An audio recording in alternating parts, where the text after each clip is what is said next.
আগামী গণভোটে আপনার একটি সিদ্ধান্তই নির্ধারণ করবে দেশের ভবিষ্যৎ রাষ্ট্র ব্যবস্থা।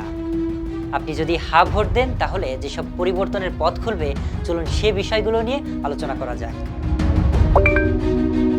তত্ত্বাবধায়ক সরকার, নির্বাচন কমিশন এবং সরকারি কর্ম কমিশন এই তিনটি গুরুত্বপূর্ণ সাংবিধানিক প্রতিষ্ঠান গঠনে সরকারি দল ও বিরোধী দল একসঙ্গে কাজ করবে। ফলে একক ক্ষমতার চর্চা কমবে, বাড়বে জবাবদিহিতা। গণভোটে ভোট দিয়ে ঠিক করুন ভবিষ্যতের বাংলাদেশ কেমন চান। সরকার আর ইচ্ছেমতো সংবিধান সংশোধন করতে পারবে না। সংবিধানের যে কোনো বড় ও গুরুত্বপূর্ণ পরিবর্তনের ক্ষেত্রে বাধ্যতামূলকভাবে গণভোটের বিধান কার্যকর হবে। সংসদে বিরোধী দলের ভূমিকা আরও শক্তিশালী হবে। বিরোধী দল থেকে নেওয়া হবে ডেপুটি স্পিকার এবং গুরুত্বপূর্ণ সংসদীয় কমিটিগুলোর সভাপতিত্ব দেওয়ার সুযোগ।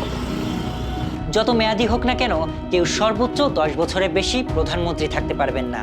একই সঙ্গে সংসদে নারীর প্রতিনিধিত্ব ধাপে ধাপে বাড়ানোর সাংবিধানিক নিশ্চয়তা মিলবে।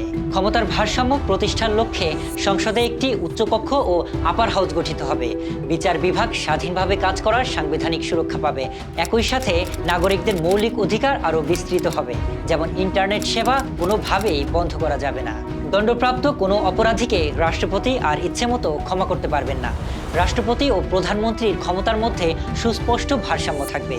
এছাড়া রাষ্ট্রভাষা বাংলার মর্যাদা অক্ষুণ্ণ রেখে দেশের অন্যান্য জাতিগোষ্ঠীর ভাষার সাংবিধানিক স্বীকৃতি নিশ্চিত হবে।